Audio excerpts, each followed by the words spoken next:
ফাসলুন ফি মুতাআল্লিকাতি শুরুতি ওয়া ফুরুইহা। এটা শুধু মাসআলা দুই একটা মুখে বলছিলাম, এবার তো পড়া হয়নি। আচ্ছা, এখানে যে মাসআলাগুলো বলছিলাম মনে আছে? জি, একটা কাপড় যদি বেশি মোটা কাপড়, ঠিক আছে, যেটাকে মানে আরে দুই টুকরা করা যাবে এমন না, যে একটা তো হলো যে যেটা লম্বা কাপড়, এটাকে একাধিক টুকরা করা যায়, ছোট ছোট করা যায়। এখানে ছোট ছোট না। লিবেদিন ওয়াজহুল আ'লা তাহিরুন ওয়াল আসফালু নাজিসুন। শব্দটা হলো কি লিবেদুন, আলা লিবেদিন। লিবেদিন কাকে বলা হয়? দেখেন এখানে দেখেন, আল মুরাদু বিহি কুল্লু মা কানা লাহু জিরমুন গলিযুন। লিবেদিন দ্বারা উদ্দেশ্য হলো প্রত্যেক ওই জিনিস যার মোটা কি আছে, তো জিসিম আছে, শরীর আছে, দেহ আছে, এমন মোটা যে ইয়াসলুহু লিশাক্কি নিসফাইনি, করার কারণে সেটা দুই টুকরা হওয়ার মতো, তার ভিতরে সালাহিয়াত দুই টুকরা হওয়ার মতো ক্ষমতা আছে। যেমন কাহাজারিন পাথর, ওয়া লাবিনাতিন ইট, ওয়া বিসাতিন বিছানা, মোটা বিছানা ইত্যাদি এগুলো। আচ্ছা, আমরা এখানে অনুবাদ করতে পারি মোটা বিছানা। তাজুদুস সালাতু আলা লিবেদিন, এমন মোটা বিছানার উপর নামাজ জায়েজ আছে। ওয়াজহুল আ'লা তাহিরুন, যার উপরের অংশ পবিত্র। ওয়াল আসফালু নাজিসুন, এবং নিচের অংশ নাপাক। তাহলে উপরে দাঁড়িয়ে যদি কোনো ব্যক্তি নামাজ পড়ে তাহলে তার নামাজ হয়ে যাবে। আচ্ছা, এখানে যে নিচের অংশ যে নাপাক, এখানে আমরা আগে নাপাকি নাজাসাতের আলোচনার মধ্যে পড়ে এসেছিলাম যে কিছু আছে ক্ষমাযোগ্য আর কিছু আছে ক্ষমার অযোগ্য। এখন এখানে নাপাকি দ্বারা কোনটা উদ্দেশ্য? যেটা ক্ষমাযোগ্য নাপাকি সেটা উদ্দেশ্য নাকি দুইটাই উদ্দেশ্য? আচ্ছা, নাজিসুন হরফটা লাল করে দেয়া। জি, এই জন্য এটার ব্যাখ্যা আছে, দেখা যাচ্ছে। আচ্ছা, ব্যাখ্যা আছে না? জি, মাশাআল্লাহ। তো এখানে মূলত নাপাক দ্বারা যেটা উদ্দেশ্য, যে চাই সেটা ক্ষমাযোগ্য হোক অথবা ক্ষমাযোগ্য না হোক, সব ধরনের নাপাকি উদ্দেশ্য। তার নিচের অংশের মধ্যে মনে করেন যে 1/4 বেশি নাপাকি লেগে গেছে, তাহলে তো সেটা ক্ষমার অযোগ্য, ক্ষমাযোগ্য না। বা যদি নাজাসাতে গলিজা হয়ে থাকে তাহলে মনে করেন যে 1 দিরহামের বেশি লেগে গেছে নিচের অংশে, কিন্তু উপরের অংশটা পাক আছে, এক্ষেত্রে নামাজ হয়ে যাবে। জি, কেন? তার কারণ হলো যে এক্ষেত্রে এই কাপড়টা বেশি মোটা হওয়ার কারণে এখানে দুইটা কাপড়ের হুকুমে দেওয়া হবে, এখানে হুকুম ধরা হবে দুইটা কাপড়ের। যেহেতু নিচের কাপড় নাপাক, উপরের কাপড় হুকমান, উপরের যে অংশটা আছে সেটা আলাদা একটা কাপড়, সেটা পবিত্র, এই পবিত্র হওয়ার কারণে সেখানে নামাজ জায়েজ হয়ে যাবে। জি, বলেন। এরকম হলে তো ভাই কোন জায়গায় নামাজ পড়া যেত, এরকম হইতো ঢাকা শহরে দেখা যাবে যে সব জায়গায় দিয়ে হচ্ছে যে ম্যানহোল, তো মসজিদের ভিতর দিয়ে হয়তো নিচে দিয়েও গেছে, এরকম নিচে কোনো এক জায়গায় যদি ভূগর্ভে থাকে আর তাহলে নামাজ না পড়া যায় তাহলে তো কঠিন অবস্থা। আচ্ছা, ওইটা হলো আরেক বিষয়, আর এটা হলো আরেক বিষয়। এটা মনে করেন যে সরাসরি একটাই কাপড়, একই বিছানা। আর এমনি যেগুলো যায় এগুলো তো মনে করেন ট্রেন বা ইত্যাদি ক্যানেল দিয়ে তো নিচ দিয়ে যায়, ওটা আলাদা বিষয়। এটার উপরে তো ইয়াটা করা হয়েছে, বিল্ডিং করা হয়েছে। এখানে হলো সরাসরি নাপাকি, মানে নিচে নাপাকি লেগে আছে, আপনি যে জিনিস উপর দাঁড়াইছেন নামাজ পড়ার জন্য, তার নিচ সবার উপরে না দেখা গেলেই হলো। হ্যাঁ, ওইটা হলো বিষয়। তাহলে এখানে এই যদি আমার অযোগ্য নাপাকি হয় তারপর নামাজ হয়ে যাচ্ছে, কেন? যে এখানে কাপড়টা বেশি মোটা হওয়ার কারণে দুইটা কাপড় হুকুমে ধরা হয়েছে। তো এখান থেকে আমরা আরেকটা মাসলা পাই যে যদি কোন একটা নাপাক জায়গা নাপাক হয়ে গেছে, বা বিছানা বা বেডশিট যে কোনো একটা নাপাকটা যদি শুকিয়ে যায় আর এরপর যায় নামাজ বা অন্য কোনো কাপড় দিয়ে নামাজ পড়লে নামাজ হবে কিনা? হবে, নামাজ হয়ে যাবে। ঠিক। আচ্ছা, এরপর দেখেন, ওয়ালা সাউবিন তাহিরিন ওয়া বিতানাতুহু নাজিসাতুন ইযা কানা গায়রা মুদাররাবিন। ওয়ালা, মানে তাজুজু সালাতু আলা সাওবিন তাহির, এমন পবিত্র কাপড়ের উপর নামাজ জায়েজ হবে। ওয়া বিতানাতুহু নাজিসাতান, মানে পবিত্র কাপড়ের উপর নামাজ জায়েজ যার বিতানাতু মানে ভিতরের অংশ নাপাক, যার ভিতরের অংশ নাপাক, মানে নাপাকটা ভিতরে লাগছে, কাপড়ের উপরে আসেনি নাপাকটা,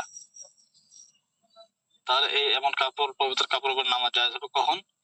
ইযা কানা গায়রা মুদাররাবিন, মুদাররাব বলা হয় মূলত যে যার যেটা সেলাই করা আর কি, সেলাই করা কাপড়কে মুদাররাব বলা হয়, যেটার মাঝখানে এবং চতুর্থ সাইড দিয়ে সেলাই করা থাকে সেটা মুদাররাব। তাহলে গয়রা মুদাররাব মানে কি হবে? যেটা সেলাই করা না, যেটা সেলাই করা না, মানে হ্যাঁ যেটা সেলাই করা না। তাহলে ইযা কানা যখন ওই কাপড়টা গয়রা মুদাররাবিন সেলাই যুক্ত না হবে, সেলাই করা না হবে। তো যদি আবার সেলাই করা থাকে, সেলাই করা যদি থাকে তখন তো আবার কি হয়ে গেল, কাপড়টা যদি এখানে যে কাপড়ের কথা বলতেছে এখানে হলো বেশি মোটা না, আগে যে যেমন মোটা ছিল ওই ধরনের মোটা না, এখন তো পুরোটা নাপাক হয়ে গেল, নাপাক হয়ে গেল তো হবে না। আর যদি যখন সেলাই করা থাকবে না তখন মনে করেন যে লাগছে এক সাইডে আর বাকি সাইডটা তো ছড়াই দেওয়া যায়, ছড়াই দিয়ে সেদিকে নামাজ পড়লে নামাজ হয়ে যাবে। আর এগুলো তো মূলত নামাজ হয়ে যাচ্ছে যে কাপড়টা নাপাক হওয়ার পরে নামাজ হয়ে যাচ্ছে কেন? এখন এই ধরনের নাপাক কাপড় পরিধান করে তো আবার নামাজ পড়া জায়েজ নাই, কিন্তু এর উপর দাঁড়িয়ে নামাজ পড়া জায়েজ হচ্ছে। এই দুইয়ের মধ্যে মূল পার্থক্য কোথায়? মূল পার্থক্যের কারণ কি? গতকালকে একটু ইশারা দিয়েছিলাম যে আচ্ছা এখানে মূল মূল যে পার্থক্য সেটা এটা হচ্ছে যে মানে ওই যে কাপড় বলতে শরীরের কাপড় যেটা সেটা বোঝাচ্ছে না, এটা হচ্ছে যে স্থান। জি আচ্ছা, যখন জায়গাটা পাকি না, এটা জায়গার জায়গার হুকুমে চলে আসছে। জি মাশাআল্লাহ, যখন কাপড়টা বিছানো আছে এর উপর দাঁড়িয়ে নামাজ পড়তেছে, তো এখন এই কাপড়টা শরীরে পরার যে কাপড় ওই কাপড়ের হুকুমের মতো না, মানে এটা স্থানের হুকুমের মতো হয়ে যাবে। ঠিক আছে, এখন স্থানের হুকুমের ক্ষেত্রে যেটা আমরা আগে পড়ে এসেছি যে যদি কোনো একটা নাপাক জায়গা থাকে, জায়গাটা নাপাক কিন্তু সেখানে তার পা রাখার জায়গা, হাত রাখার জায়গা, হাঁটু রাখার জায়গা, সিজদা করার জায়গা, এই জায়গাগুলো যদি পাক হয় আর আশেপাশে যদি না পাকা হয় তারপরে নামাজ জায়েজ হয় কিনা? হয়। তারপর নামাজ জায়েজ হয়ে যায়। যেহেতু এটা এখন হুকুমের ওই জায়গার হুকুমে চলে আসছে, এই জন্য যদি তার একটা সাইড না পাক হয় আর একটা সাইড পাক হয়, নিচের অংশ না পাক উপরের অংশ পাক, মূলত সে যে জায়গাটা ব্যবহার করতেছে, যেখানে পা রাখতেছে, সিজদা করতেছে, এরপরে মনে করেন হাঁটু রাখতেছে, অর্থাৎ যে জায়গাটা ব্যবহারে আসতেছে এতটুকু পাক হলেও নামাজ হয়ে যাবে স্থানের ক্ষেত্রে। ঠিক আছে, দেখেন ওয়ালা তরফি তাহিরিন, এবং ঠিক তদ্রুপভাবে পবিত্র অংশের উপরে, পবিত্র দিক যেটা পাক, পবিত্র অংশের উপরে নামাজ জায়েজ হবে। وإن تحرك الطرف النجس بحركته على الأصح। আচ্ছা এটার আবার সুরত হইলো যে এটা মোটা কাপড়ের বিষয় না, এটা হলো যে এমনি কাপড়, বেডশিট বা ইত্যাদি এই ধরনের কাপড়, ধরেন যেগুলো বেশি মোটা না, লিপটনের মতো না। এখন এই কাপড়ের একদিকে নাপাকি লাগছে আরেক দিকে পাক আছে, ঠিক আছে, যেটা মোটা ছিল সেটার ক্ষেত্রে মাসলা ছিল নিচে নাপাকি উপরে পবিত্রতা, আর এটা তো বেশি মোটা না, এখানে হলো একদিকে নাপাকি লাগছে আরেক সাইডে কি আছে? পবিত্র আছে। তো এখন এই পবিত্র যে অংশ, পবিত্র যে দিকটা, এই পবিত্র দিকের উপর যদি সে নামাজ পড়ে, দাঁড়িয়ে নামাজ পড়ে, তাহলে নামাজ হয়ে যাবে। যদি এমন হয় যে কাপড়টা এত ছোট হয় বা যে ওই যে নামাজি ব্যক্তি সে তো নামাজের মধ্যে একটু তার উঠা বসা করতে হয়, তো তার এই হরকতের কারণে, তার এই নড়াচড়ার কারণে যদি ওই নাপাকের যে অংশটা সেটাও নড়াচড়া করে তারপরে নামাজ জায়েজ হয়ে যাবে। ঠিক আছে, বুঝে আসছে? মানে এবার ওটা কি হলো আলা তাহিরিন, আলা তারফি তাহিরিন, এবং পবিত্র অংশের উপরে, পবিত্র দিকের উপরে নামাজ জায়েজ। ওয়া ইন তাহাররাকাত তারফুন নাজিসু বিহারাকাতিহি আলা সহিহ, ওয়া ইন তাহাররাকাত তারফুন নাজিসু, যদিও নাপাক অংশটি নড়াচড়া করে, বিহারাকাতিহি তার অর্থাৎ ওই মুসাল্লি ব্যক্তির নড়াচড়া করার কারণে, মুসল্লি ব্যক্তির উঠা বসাতে তার যে নড়াচড়া হয় এর কারণে যদিও নাপাকি অংশটা নড়াচড়া করে তারপরও নামাজ সহি হয়ে যাবে। আলা সহি, এটি হলো বিশুদ্ধ মতে। তবে আবার কেউ কেউ এক্ষেত্রে এমন মত দিয়েছেন যে যদি কাপড়টা এত ছোট হয় যে ওই নামাজি ব্যক্তির নড়াচড়া করার কারণে, সে যে পবিত্র অংশ উপর দাঁড়িয়ে নামাজ পড়তেছে, তার এই নড়াচড়া করার কারণে যদি নাপাকির যে অংশটা সেটা নড়াচড়া করে, সেটা হরকতযুক্ত হয়, তখন নামাজ জায়েজ হবে না। এক্ষেত্রে কেউ কেউ মত দিয়েছেন, কিন্তু এখানে বলতেছেন যে বিশুদ্ধ মত হলো যে না, নাপাকি অংশটাও যদি নড়াচড়া করে মুসল্লির হরকতের কারণে, তারপরে নামাজ হয়ে যাবে। এই বিষয়টা বুঝলাম না। জি, বিষয়টা বুঝেননি? না। মনে করেন যে এই যেমন এটা হলো পুরো একটা কাপড়, ঠিক আছে?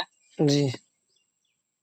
কারণ কাপড়ে মনে করেন যে এই সাইডটাতে এদিকে নাপাকি আছে, এই সাইডটাতে নাপাকি,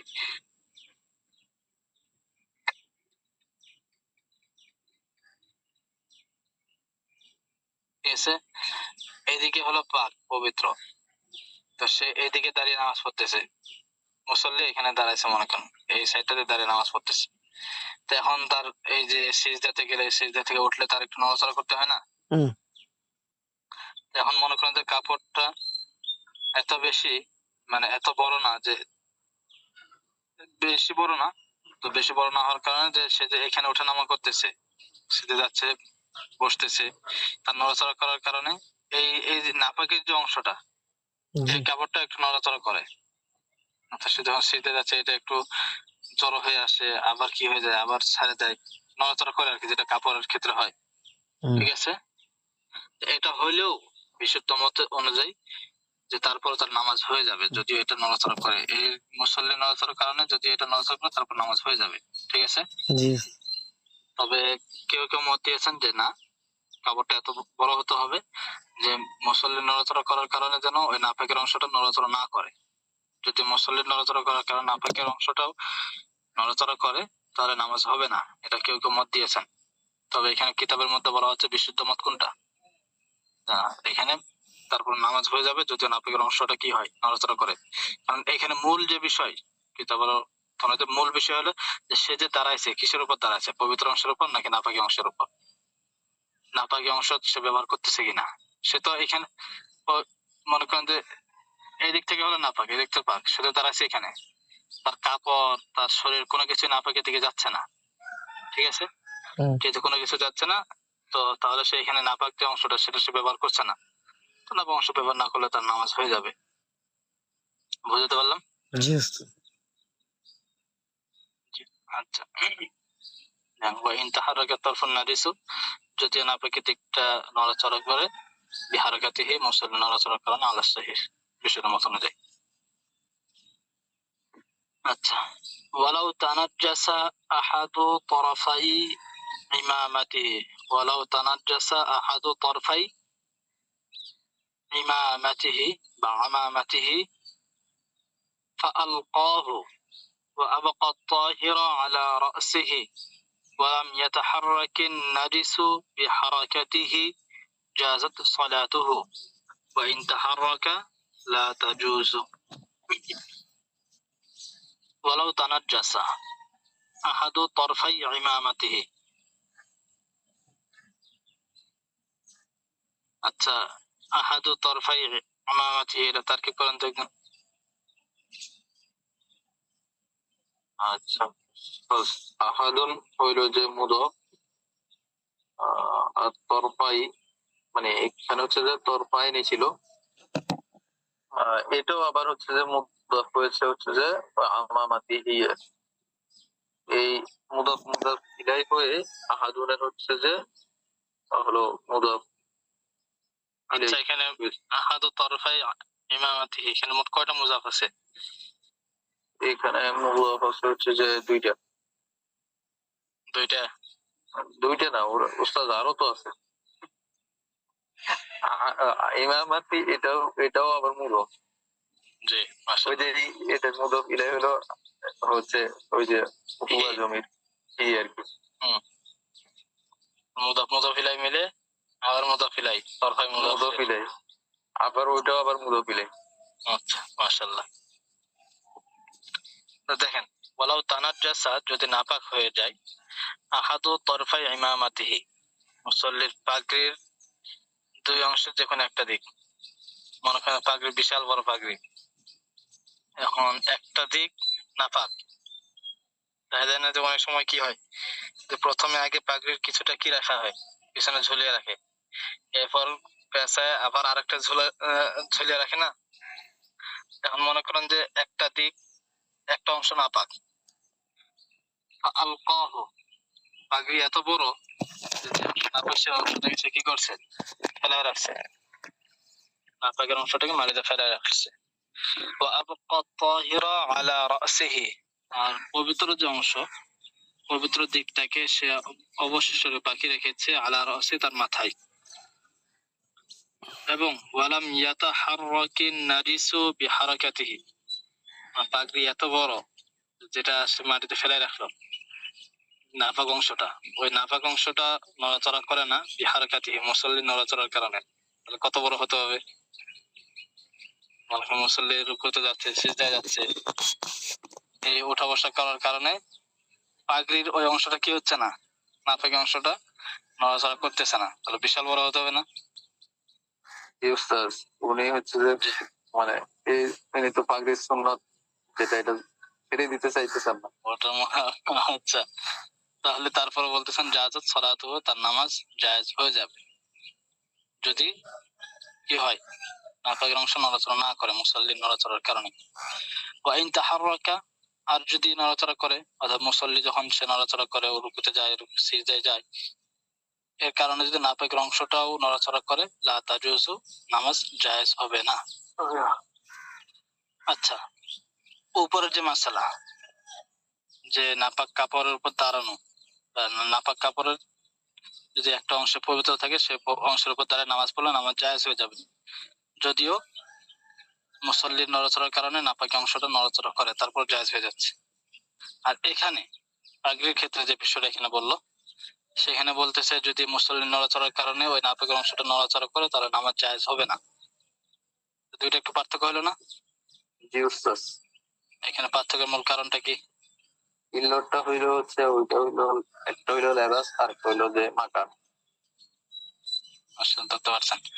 তো লেবাসের ক্ষেত্রে, যেটা পোশাক, কাপড় যেটা, পোশাকের ক্ষেত্রে হলো যে সে কোনটা সে বহন করতেছে, শরীরের মধ্যে সে কোন জিনিসটাকে বহন করছে। তখন বহন করার ক্ষেত্রে এখানে কি হয়, যখন যদি নাপাকের অংশটা নড়াচড়া করে, তাহলে সে নাপাকিটাকেও তার শরীরের সাথে জড়াইছে, বা সে সেটাকে, হ্যাঁ, সেটাকেও সে বহন করতেছে, ঠিক আছে। এখন নাপাকিটাও বহন করার কারণে যদি এটা ক্ষমার অযোগ্য হয়ে থাকে, তাহলে তো নামাজ জায়েজ হবে না। নড়াচড়া যতটুকু নড়াচড়া করতেছে সেটাই হচ্ছে যে তার লেবাসের অংশ, নাপাকি নড়াচড়া করতেছে না, ওটা লেবাসের অংশ না, এইভাবে ধরা হয়েছে। জি, বুঝতে পারছেন মাশাআল্লাহ। জি, মাশাআল্লাহ। এরপর দেখেন, ওয়াফাকিদু মা ইউসিলু বিহিন নাজাসাতা ইউসাল্লি মাআহা ওয়ালা ইআদাতা আলাইহি। ওয়াফাকিদু মা ইউজিলু বিহিন নাজাসা, এখান থেকে আরেকটা মাসলা বলতেছে যে কারো কাপড় নাপাক হয়ে গেছে বা শরীর নাপাক হয়ে গেছে, এখন নাপাকি দূর করার মতো কোনো কিছুই নাই, নাপাকি যে দূর করবে সে কোনো কিছুই পাচ্ছে না,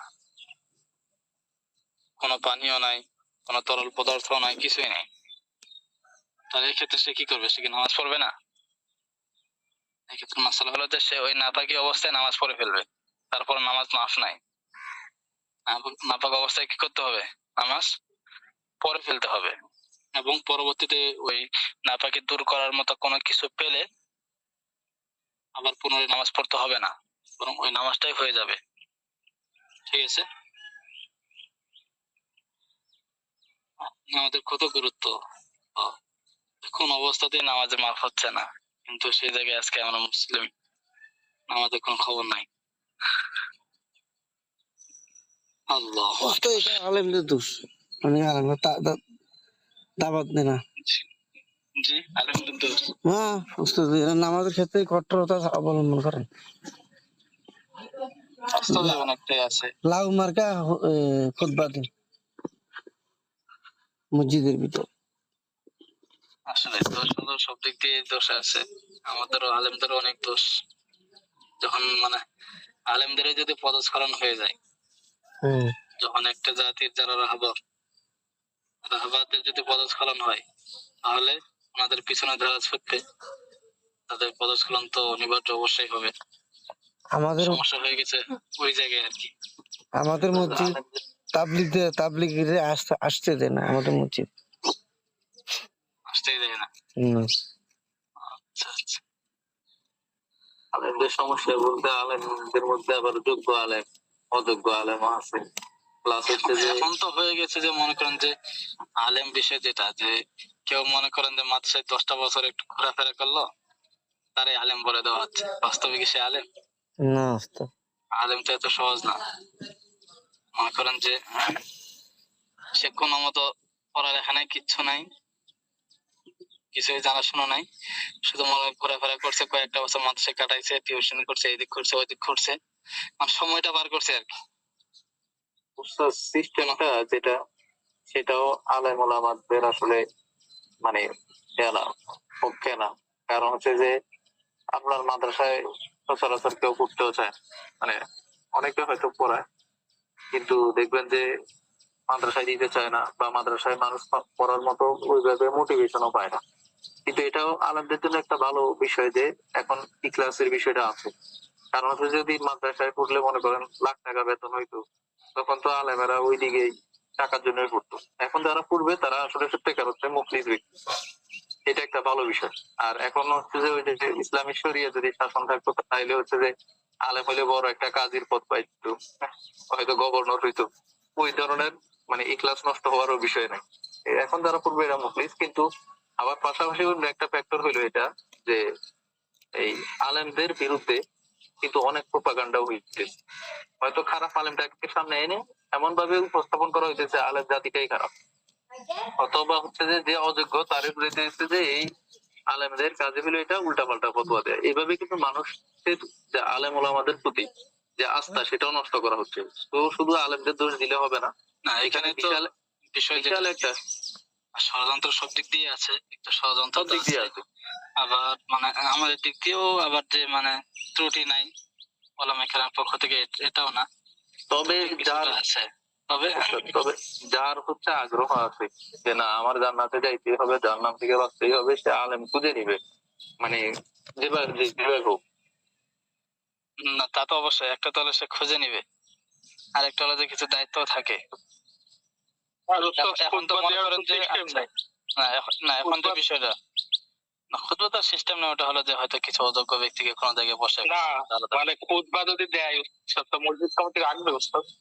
এখনকার যে মসজিদ কমিটি যদি ঠিক মতো খুতবা দেয়,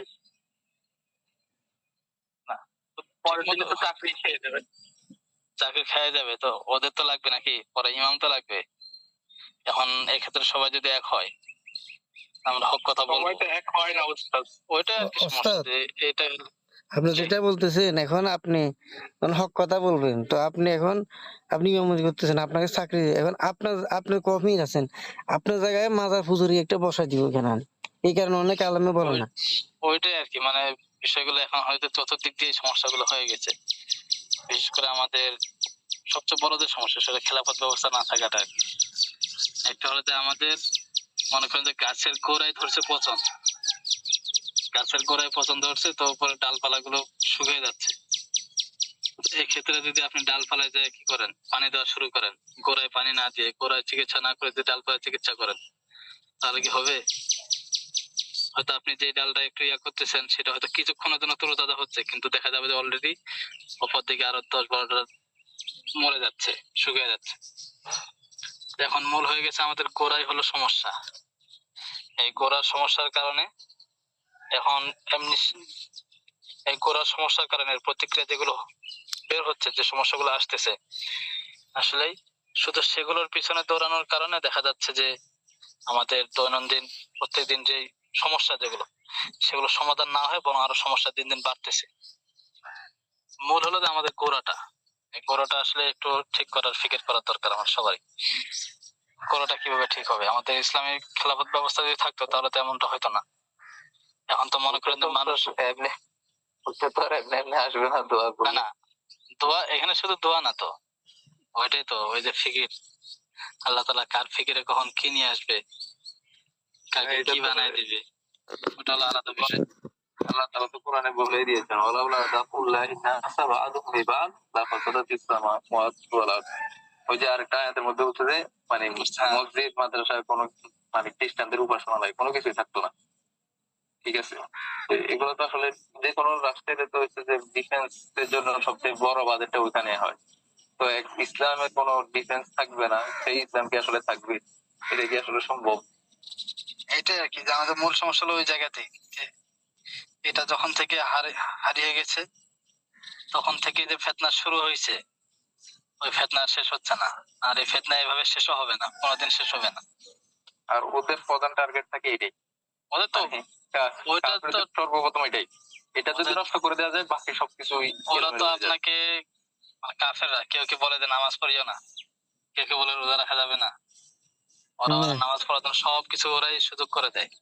কিন্তু ওদের শুধু একটাই, কেউ যদি বলে যে না, যে রিয়া খেলাফত ব্যবস্থা শরিয়ার কথা যখনই বলে, যেই বলে তখনই ওদেরকে আর ঠিক থাকে না, কাজ বলা শুরু হয়ে যায়। ড্রোন হামলা, বিমান হামলা, কামান হামলা সব। কিন্তু যদি মনে করেন যে এখানে অন্য কোনো বিষয়, নামাজের বিষয়, রোজার বিষয়, জাকাতের বিষয় মনে করেন ইত্যাদি, এগুলো আপনি সারাদিন ওয়াজ করেন, সে বাহবা দিবে, হ্যাঁ ঠিক আছে, ভালো উস্তাদ, ভালো হুজুর। মনে করেন যখন আপনি শরিয়ার বিষয়ে বলবেন, ইসলামিক খেলাফতের বিষয়ে যখন এই আলোচনা যায়, তখন সে হয়ে যায় জঙ্গি, সে হয়ে যায় ফান্ডামেন্টালিস্ট, মৌলবাদী, বিভিন্ন বিষয়গুলো চলে আসে। কারণ তাদের কাছে তো এরাই হলো তাদের কাছে আশঙ্কা, ক্ষতির কারণ, তাদের ভয়ের কারণ তো এরাই। আল্লাহ তাআলার কাছে চেষ্টাও করা, দোয়াও করা, আল্লাহ যেন যে কোনো একজনকে তৈরি করে দেন। ইনশাআল্লাহ। আল্লাহ কখন কাকে কিভাবে তৈরি করবে, হতে পারে যে আল্লাহ তাআলা, আপনারা কি করতে পারেন, তো মনে করেন যে আল্লাহ কত ইয়া আছে, আল্লাহ যাদের মাধ্যমে কাজ নিয়েছেন, দেখা যাচ্ছে ওনাদের পিতামাতা সাধারণ ছিলেন, হয়তো ওনাদের ভিতরে ইখলাস ছিল। তা আমরাও কি করতে পারি, আমাদের সন্তানদের ব্যাপারে আমরা দোয়া করতে পারি আল্লাহর কাছে, আল্লাহ যেন আমাদের সন্তানদেরকে কবুল করে নেন, আমরা যেন সেই সৌভাগ্যের অংশীদার হতে পারি। এখানে উস্তাদ সবচেয়ে বড় বিষয় হচ্ছে যে মানে ওটা হচ্ছে সবচেয়ে বড় বিষয় হলো যে মানসিক পরাজয়, যে মেন্টাল। দেখেন, দোয়া করেন আল্লাহ যেন মানে একজনকে তৈরি করে দেয়। একজন না, চলে গেল সবাই তো ঠিক হওয়া দরকার। না, একজন বলতে কি মানে লিডার হিসেবে আর কি, একজন যে পথ দেখাবে। এমনি তো সবারই ইয়া করতে হবে, সবারই তো একটা তামান্না তো থাকতেই হবে, প্রস্তুতি তো থাকতেই হবে, সেটা তো আলাদা বিষয়। কিন্তু মানে যে স্রোতের বিপরীতে গিয়ে প্রথমে যে গিয়ে পাল্টা ধরবে, দাঁড়াবে যে, ওইটা তো হচ্ছে না, ওইটা তো লাগবে। আচ্ছা, ওয়াফাকিদু মা ইউজিলু বিহিন নাজাসাতা, এবং মা ইউজিলু বিহিন নাজাসা, যার মাধ্যমে নাপাকি দূর করবে। ফাকিদ মানে হলো কি করা, না পাওয়া। তো যার মাধ্যমে নাপাকি দূর করবে এমন কোন জিনিস যে ব্যক্তি পাবে না, নাপাকি দূর করতে পারে এমন কোন জিনিস কোন ব্যক্তি যদি না পায়, সে ইউসাল্লি মাহা, নাপাকি সহ নামাজ পড়বে, ওস্তাদ ওয়ালা ইয়াদাতা আলাইহি। আপনি ফাকিদু পড়ছেন না ফাকিদুন পড়ছেন? ফাকিদু এক পেশকে আচ্ছা, মুদাফ এটা। জি, ফাকিদ মা ইউজিলু বিহিন নাজাসা, যার মাধ্যমে নাপাকি দূর করবে এমন বিষয় না পায় কোন ব্যক্তি, সে ইউসাল্লি মাহা, নাপাকি সহ নামাজ পড়বে, ওয়ালা ইয়াদাতা আলাইহি, এবং পুনরায় তাকে নামাজ পড়তে হবে না পরবর্তীতে। তদ্রুপ ওয়ালা আলা ফাকিদি মা ইয়াসতুরু আওরাতাহু, ওয়ালা মানে ওয়ালা ইয়াদাতা, পুনরায় নামাজ পড়তে হবে না কোন ব্যক্তিকে, আলা ফাকিদি মা ইয়াসতুরু আওরাতাহু, মা ইয়াসতুরু আওরাতাহু, যে যার মাধ্যমে সে তার সতর ঢাকবে এমন জিনিস যদি না পায়। যে ব্যক্তি সতর ঢাকার মতো কোনো কিছু না পায়, ঠিক আছে, তো কোনো ব্যক্তি সতর ঢাকার মতো কোনো কিছু যদি না পায়, তাহলে সে কি করবে, উলঙ্গ অবস্থায় তাকে নামাজ পড়তে হবে, নগ্ন অবস্থায় নামাজ পড়তে হবে। তো এখন এই নগ্ন অবস্থায় নামাজ পড়ার পরে যদি পরবর্তীতে কাপড় পেয়ে যায়, তাহলে যেগুলো নামাজ সে নগ্ন অবস্থায় আদায় করেছে সেই নামাজগুলো পরবর্তীতে কাজা করতে না, সেগুলো আবার পুনরায় পড়তে হবে না, কাজা তো না, পুনরায় পড়তে হবে না। এন ওয়ালা আলা ফাকিদি মা ইয়াসতুর আওরাতাহু, যে তার সতর ঢাকবে এমন কোনো কিছু না পেলে ওই ব্যক্তিরও নামাজ পুনরায় পড়তে হবে না, অর্থাৎ সে তো উলঙ্গ অবস্থায় নামাজ পড়ে ফেলবে। এখন সতর ঢাকবে এগুলোর মধ্যে যদিও হয়তো কাপড় না, কাপড় ছাড়া যদি অন্য কোনো কিছু, মূলত হলো সতর ঢাকার মতো তার কোনো কিছুই নেই। যদিও ওয়ালাও হারিরান, যদিও রেশম হয়, এমনি তো সাধারণত রেশমি কাপড় এটা পুরুষদের জন্য হারাম। তো এখন যদি কারো রেশমি কাপড় ছাড়া অন্য কোনো কাপড় নাই, তাহলে এক্ষেত্রে কিন্তু তাকে অবশ্যই রেশমি কাপড়টা পরে নামাজ পড়তে হবে। এখন মনে করেন ওই রেশমের কাপড় নাই, কোনো কিছুই নাই, রেশমের কাপড় নাই, আর হাসিসান অথবা ঘাস, মানে লম্বা ঘাস, বড় বড় ঘাস যেগুলো মাত্র সতর ঢাকতে পারে এমন কোনো ঘাসও নাই, আউতিনান অথবা মাটি, অর্থাৎ মূল কথা হলো যে সতর ঢাকার মতো কোনো কিছুই তার নাই। এমত অবস্থায় তো উলঙ্গ হয়ে নামাজ পড়ে ফেলবে, পরবর্তীতে এই নামাজ পুনরায় পড়তেও হবে না। গাছের পাতা ইত্যাদি এগুলো সব আসবে এখানে। এরপর দেখেন ফাইন ওয়াজাদাহু ওয়ালাউ বিল ইবাহাতি ওয়া রুবুহু তাহিরুন লা তাসিহু সালাতুহু আরিয়ান। ফাইন ওয়াজাদাহু, এখন যদি সে পায়, তাকে পায় বলতে কাকে?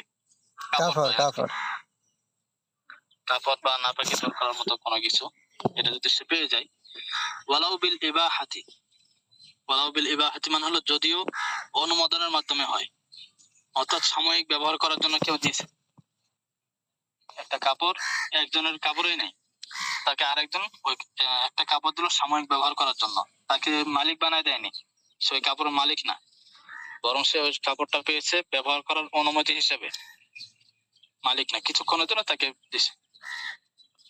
এমনও যদি হয়ে থাকে, তো নিজের যদি মালিকানা থাকে তাহলে তো হইলই, আর যদি নিজের মালিকানায় কোনো কাপড়ই নাই বরং আরেকজন তাকে কিছুক্ষণ ব্যবহার করার জন্য, সাময়িক ব্যবহার করার জন্য দিয়েছে, এমন যদি কোনো কাপড় সে পেয়ে যায়, আর ওয়ারুবুহু তাহিরুন, ওই কাপড়ের 1/4 পবিত্র, তাহলে বেশিরভাগ 3 ভাগেই নাপাক, ঠিক আছে, কাপড়টার 3 ভাগে নাপাক, শুধু 1 ভাগ, 4 ভাগের 1 ভাগ পাক।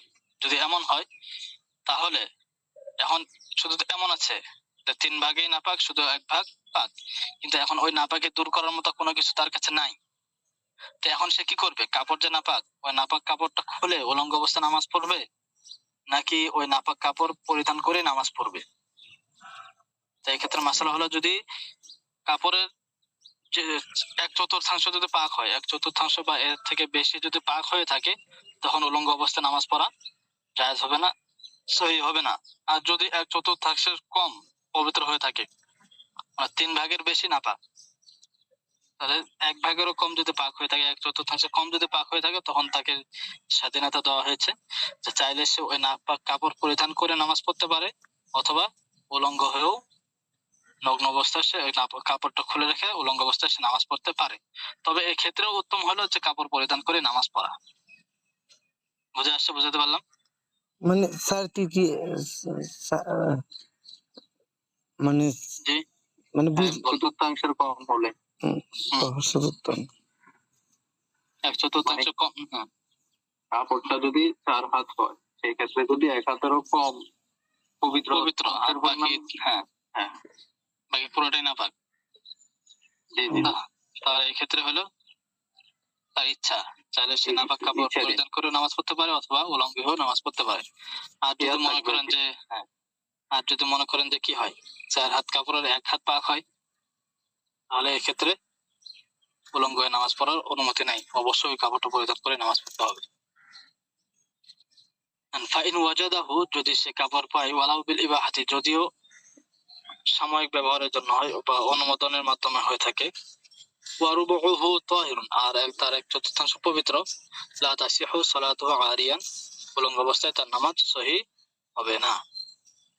ওয়া খুয়িরা, আর তাকে স্বাধীনতা দেওয়া হয়েছে, তাকে ইচ্ছাধীন দেওয়া হয়েছে, খিয়ার দেওয়া হয়েছে, ইন তাহুরা আকাল্লু মিন রুবুহি, যদি পবিত্র হয় আকাল্লু মিন রুবুহি, 1/4 কম, ঠিক আছে। তবে এক্ষেত্রেও ওয়া সালাতুহু ফি সাওবিন নাজিসিল কুল্লি আহাব্বু মিন সালাতিহি উরয়ানান, তবে তার নামাজ পড়া মুসল্লি তার নামাজ পড়া ফি সাউবিন নারিসিল কুল, পুরা নাপাক কাপড়ের মধ্যে।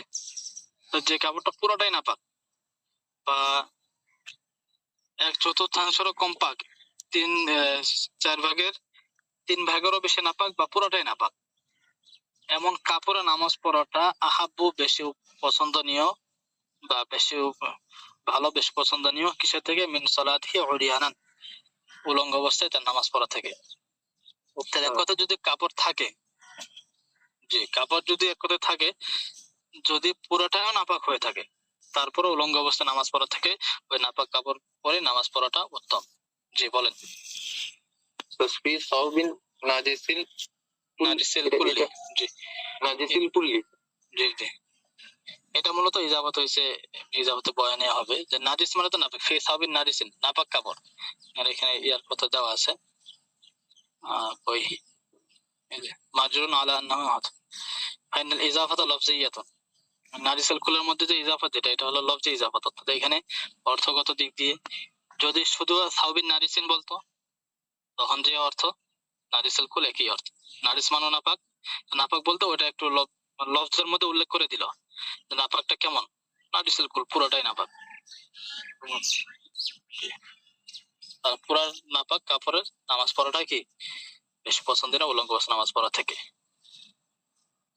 আচ্ছা, এখন আরেকটা মাসলা বলতেছে, ওয়ালা ওয়াজাদা মা ইয়াসতুরু বা'দাল আওরাতি, মনে করেন যে কাপড় পাশে একবার অল্প কাপড়, কিছুটা সে দেখা যায়। সতরের শুধু কিছুটা অংশ ঢাকতে পারবে, তাহলে এই ক্ষেত্রে কি করবে?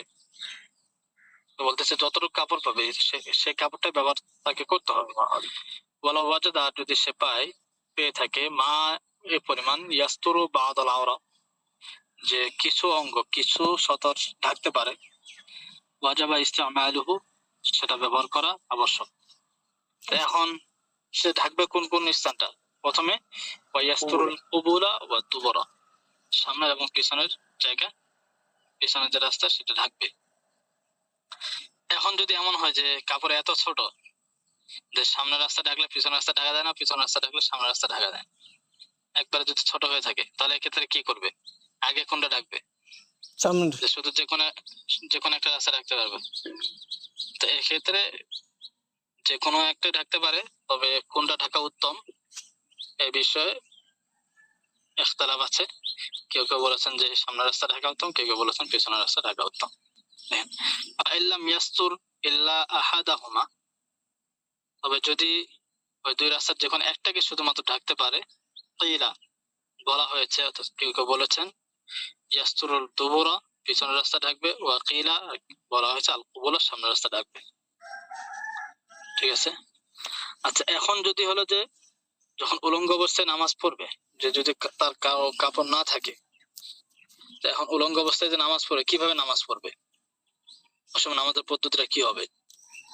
তো এই ক্ষেত্রে দুইটা আছে, দুইটা সুরত। এক হলো যে কিবলার দিকে বসে নামাজ পড়বে, রুকু সিজদা ইশারার মাধ্যমে আদায় করবে, এবং পাকে কিবলার দিকে ছড়িয়ে দিবে, কিবলার দিকে প্রসারিত করবে। ঠিক আছে। কিবলার দিকে পা প্রসারিত করে দিয়ে বসে রুকু সিজদা ইশারা করার মাধ্যমে নামাজ পড়বে, এটা হলো উত্তম। কেন এখানে বসে নামাজ পড়বে? কেন এটাই অনুমতি দিচ্ছে? কেন যে সে দাঁড়ানোর পর সক্ষম থাকা সত্ত্বেও, রুকু সিজদা করতে সক্ষম থাকা সত্ত্বেও বসে ইশারা করে নামাজ পড়বে। তার কারণ হলো যে যদি সে বসে নামাজ পড়ে, তাহলে কমপক্ষে তার সতরের গলিজা, যেটা অর্থাৎ সতরের মধ্যে সবচেয়ে যেটা লজ্জাস্থান যেটা আর কি, সেটা কিছুটা হলেও ঢাকা যাচ্ছে, প্রকাশ পাচ্ছে না সবার সামনে, কারণ পায়ের মাধ্যমে, পায়ের মাঝখানে তো সেটা ঢাকা যাচ্ছে। ঠিক আছে না? তখন এটা যেহেতু ঢাকা যাচ্ছে, এই জন্য বসে নামাজ পড়বে, এটা একাকি হোক বা জনসম্মুখে যে কোনো ভাবে হোক। আর যদি আরেকটা ইয়ে আছে যে না, কেউ যদি দাঁড়িয়ে নামাজ পড়ে রুকু সিজদা সহকারে অথবা ইশারা করে, তারপরে নামাজ হয়ে যাবে। তবে উত্তম হইলো উলঙ্গ অবস্থায় নামাজ পড়লে এক্ষেত্রে উত্তম হলো বসেই ইশারার মাধ্যমে কি করা, নামাজ আদায় করা, এটা হলো উত্তম। তো বসে ইশারার মাধ্যমে নামাজ আদায় করলে, এখানে বসার সূরাতের মধ্যে আবার দুই ধরনের সূরাত আছে। একটা হলো যে উভয় পাকে কিবলার দিকে বের করে দেওয়া, প্রসারিত করে দেওয়া, এটা একটা সূরাত আছে যেটা কিতাবের মধ্যে উল্লেখ করছে। এছাড়াও আরেকটা সূরাত আছে, সেটা হলো যেমন নামাজে যেভাবে আমরা বসে থাকি, নামাজে যেভাবে বসে থাকে, যেমন পুরুষরা তারা যেভাবে বসে সেভাবে, এরপরে নারীরা তো ওরা তাওয়ারুক করে, অর্থাৎ কি করে, বাম পাকে ডান পা দিকে বের করে দেয় আর ডান পাকে বিছিয়ে রাখে, অর্থাৎ তারা যেভাবে বসে আর কি, তাদের যেভাবে বসার নিয়মটা, তো তারা সেভাবেই বসবে। তো নামাজে যেভাবে বসে আহ কিসের সময়, বৈঠকের সময় সেভাবেই বসে নামাজ পড়বে, এটাও একটা সুরত আছে। অনেকে আবার এটাকে উত্তম বলেছেন, কারণ এই ক্ষেত্রে নামাজে যেভাবে বসা হয় ওভাবে যদি বসা হয় তাহলে সাধারণত ওই সতর, যেটা সতর কলিজা, লজ্জাস্থানটা আরো বেশি ঢাকে। অনেকে এটাকে উত্তম বলেছেন, আবার অনেকেই উভয় পা কিবলার দিকে ছড়িয়ে দেওয়া এটাকে উত্তম বলেছেন। দেখেন, ওয়া নাদুবা সালাতুল আরি, উলঙ্গ ব্যক্তির নামাজ আদায় করা মুস্তাহাব কি অবস্থায়, জালিসান, বসে। কেন, দেখেন লিমা ফিহি মিনাস সাতার, কারণ সেখানেও সতরের কিছু একটা অংশ আছে। কিভাবে, বিল ইমাই, ইশারার মাধ্যমে, রুকুসিতে ইশারার মাধ্যমে, মাদ্দান রিজলাইহি, উভয় পাকে প্রসারিত করে, নাহওয়াল কিবলাতি, কিবলার দিকে, কিবলার দিকে উভয় পা প্রসারিত করে ইশারার মাধ্যমে বসে উলঙ্গ ব্যক্তির নামাজ আদায় করা মুস্তাহাব। ঠিক আছে। ফাইন সাল্লা কাইমান বিল ইমাই আও বিল রুকুই ওয়াস সুজুদি, ফাইন সাল্লা কাইমান, এখন যদি কেউ বসে নামাজ না পড়ে যদি দাঁড়িয়ে নামাজ পড়ে, দাঁড়িয়ে ইশারার মাধ্যমে, দাঁড়িয়ে শুধু দাঁড়াইছে আর রুকুসিতে ইশারার মাধ্যমে আদায় করতেছে, আও অথবা বিল রুকুই ওয়াস সুজুদি, দাঁড়িয়ে নামাজ পড়ছে আবার রুকুসিতে সবকিছু করে যদি নামাজ আদায় করে, সহা, তারপর নামাজ সহি হয়ে যাবে। তবে ওয়াল আফজালু আল-আউয়াল, উত্তম হলো কোনটা, বসে নামাজ আদায় করা, এটাই হলো উত্তম। এক্ষেত্রে নামাজ সহি হয়ে যাচ্ছে কেন, তার কারণ হলো যাচ্ছে সতর এটা একটা ফরজ ছিল, সেটা সে ঢাকতে পারতেছে না, তো রুকু সিজদা এগুলো যেহেতু ফরজ, সে এই ফরজ গুলো আদায় করছে, তো যেহেতু আদায় করছে তারপর নামাজ হয়ে যাবে। আচ্ছা, সময় কি শেষ নাকি? বেশি হয়ে গেছে উস্তাদ। 2 মিনিট বেশি হয়েছে মাত্র না? আচ্ছা, তো এটা ঠিক শেষ আছে। করে হ্যাঁ, এটা তো আরো আছে, সেটা থাক। ওইটা হচ্ছে এটা এখানে পরে। নাহওয়াল কিবলাতি নাকি, নাহওয়াল জি, নাহওয়াল কিবলা, কিবলার দিকে। নাহওয়ান শব্দের একাধিক অর্থ আসে, মত, দিকে, বিভিন্ন অর্থ আসে। জি, তো ঠিক আছে, জাযাকুমুল্লাহ খাইর। বুঝে আসছে তো নাকি? আজকে মাসলা তো সহজে আছে। ঠিক আছে, জাযাকুমুল্লাহ খাইর। আসসালামু আলাইকুম ওয়া রাহমাতুল্লাহি ওয়া বারাকাতুহু।